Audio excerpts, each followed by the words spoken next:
Hey, welcome back, YouTube. NTG Moxman here. Hope you brought the nachos and cheese. Hope everyone's having a great day.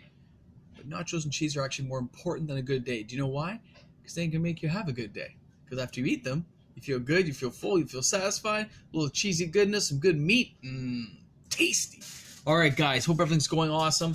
Do you know our subscriber list of people who are willing to listen to me is rising? So welcome to the new subscribers who've joined. We had another one today. I think we're at 72 now. We're closing in, like realistically closing in on 100 people. That's kind of a big deal, man. I remember when Pause Brown, in case you guys haven't subscribed to him, when he was going up, when you hit that first 100, it feels pretty cool, man.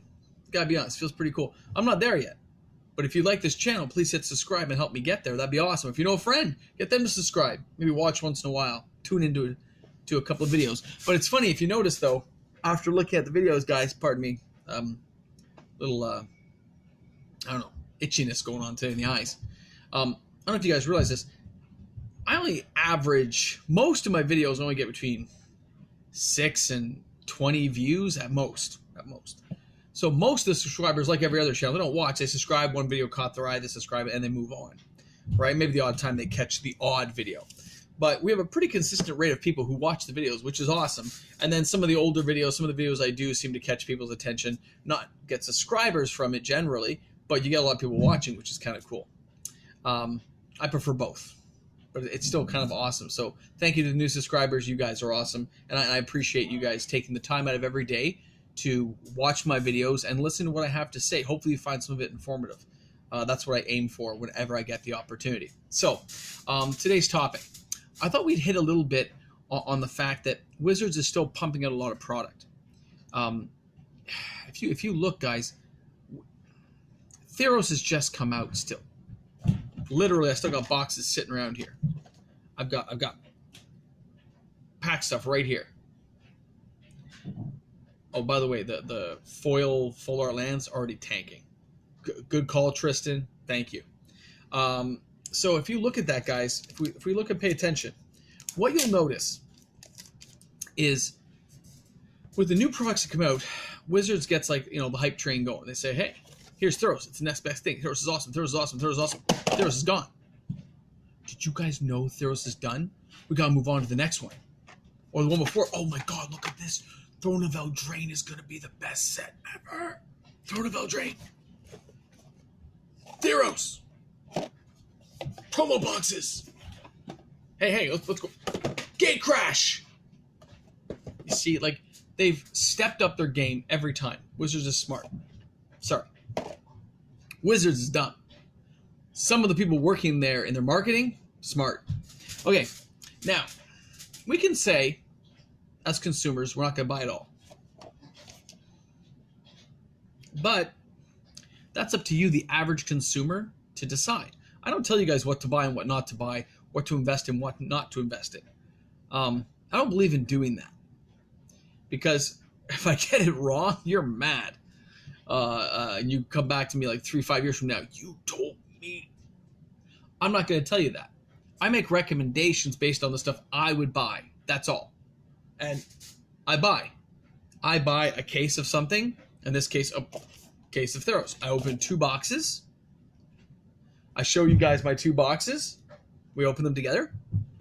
Maybe some intro packs, some stuff. And then we're done. We move on. And we go to the next best thing. And that's okay, guys. That's what I do. That doesn't mean that's what's right for you. I've been at this a long time. And I'm able to semi self-finance it by the Magic cards I have. The cards I sold so far basically paid for about half. I can't help this every night. About a box and a half of my 6 boxes. So that's not bad. The promo cards, I sold 4 of those, made like what, 40, 50 bucks. The lands got me like 50, 60 bucks. And a couple other smaller cards got me money. So not bad. I got no complaints, guys.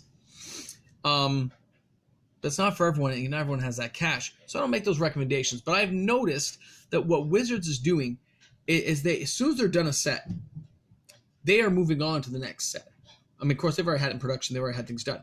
But they are ramping up for that next bit. And now they've got good at doing the intro videos. Like that War of the Spark video. I'm telling you guys, it's one of my highest viewed things when I reviewed that, and I've watched that video a dozen times. Awesome. The Lorwyn one, it's all right, but not compared to seeing Liliana and the emotion involved, saving the kids and stuff. Come on, we all watched it like 20 times, right? It was pretty sick.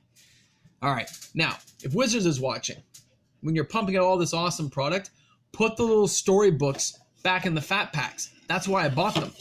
Not just for the cards. I like the little synopsis story, the short form, with a list of all the cards. I like that, and that's not there. So I'm a little cheesed off because I liked having the book. I know it's just me. Maybe it's not just me, but that's what I liked. And that was kind of taken away. So I've kind of cut back on my normal fatback purchase. I usually buy, yeah, you guys can. If you look up here, here's me going high, bend down. You can see it goes all the way to the floor over there. And then we can go down there. If you look past the cards here, you'll see all the Magic cards stacked up, floor to ceiling. And that's all I have really for sealed product. A little bit over there as well. But that's it. That's my sealed product. I've been good. I've been doing about a case now since what? Dominaria. That's when I started buying cases again. So, because Dominaria really brought me back in. It brought me home. And it's not just Mox Amber, guys. Mox Amber is a symbol of how I felt playing the original game. You notice when Dominaria came out, no lottery cards, none of that stuff. But Richard Garfield had a hand in it. Not Richard Garfield, sorry. Yeah, Richard Garfield had a hand in that creation of that set. And that just makes you go, sometimes a well-designed card set, which is why I told Wizards to make a bigger set, not smaller sets. But they're not going to do that. They are pumping product out. We got Ikoria coming out. Mystery boxes. And then we're right back into the unsanctioned sets again. Like, guys, it's a lot. It's a lot to go over and buy. If I'm buying just one box, one case of each, that's like almost $2,000. Sorry, $3,000. Jesus. It's almost $3,000 just for those 3 sets if I keep buying them. Plus, I've just bought the last, 4, right?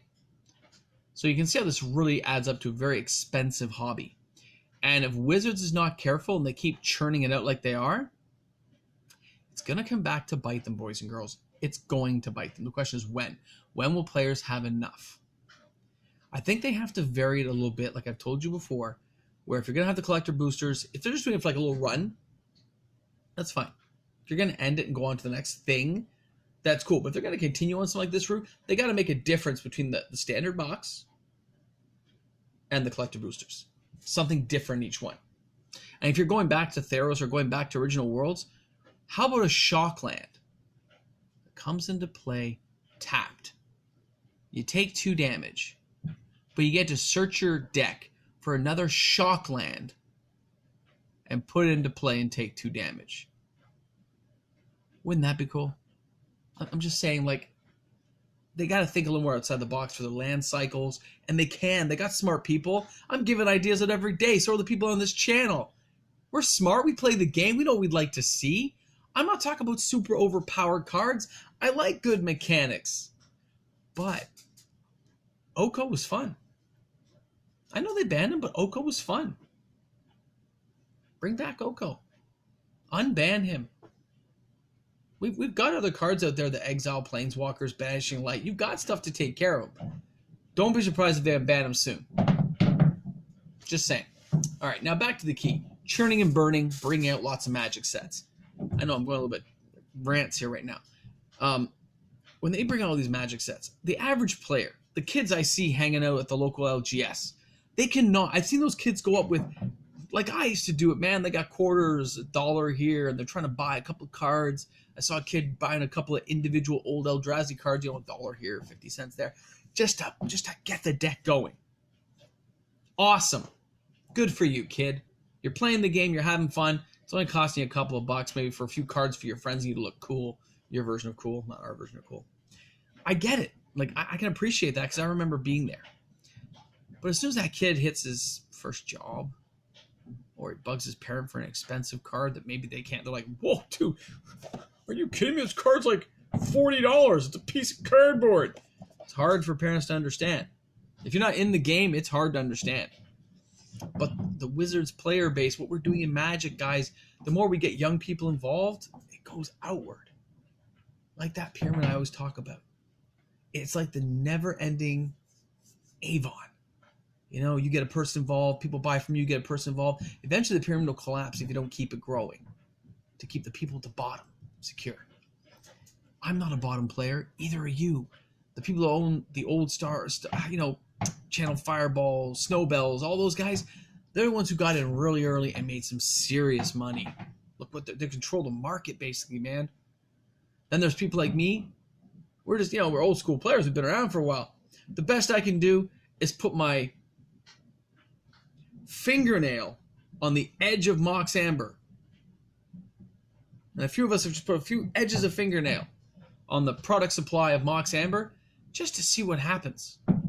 I do it because, like I said, it's a nostalgic card for me. Forget the fact what it does, it doesn't do. It's an old card that I enjoy, so I remember it. But if Wizards keeps up what they're doing, we are going to have sets not doing well. And they're going to roll back production runs, just like the old days. You know, World Wake was a very small set for a reason, guys. Magic wasn't selling the greatest at that point. It had a little bit of a low thing because of financial instability in our marketplace. That could happen anytime. Maybe not. Maybe so. I live life as if I'm just going along the train. Everything's going to stay on track and it's going to be fine. Until it isn't. Right? But for now, I stay the course, do what I can. I recommend you guys do the same. Don't buy everything if you don't have to or don't want to. Don't feel obligated to. You know, maybe just 20, 30 bucks, play a pre-release. That's fine. Maybe there's some cool cards you want. Buy the individual cards. Don't just buy packs. I don't know what to tell you. I don't want you guys to waste money doing it. Don't be me. Be you. Right? And, you know, you can always live nostalgic through here. Or like I said, at some point, you know, we get enough people together. There's enough people on this channel. Maybe we all pitch in, you know, PayPal it and open a box and send it out, you know, something like that. That'd be kind of fun. Right? So anyway, just something to keep in mind, guys, okay? Be careful out there. Wizards is pumping a lot of stuff, and not all of it's going to do well. Unsanctioned, I saw the lands. The lands are beautiful. But the unsanctioned sets are just for fun. They're just to horse around on a Friday night after you've had a few, right? So keep that in mind. The cards themselves are usually not worth a lot. And you notice these sets are kind of like one and done. They just kind of go, oh, it's a set. They don't do massive reprints on them because they know they're going to sit on shelves, right? After the initial runs go through and people have had their fun. So anyway, thanks a lot for tuning in. Welcome again to the new subscribers. If you watched the video this late, you know I'm going to say it at the end. Boomstick. All right, guys. Cheers.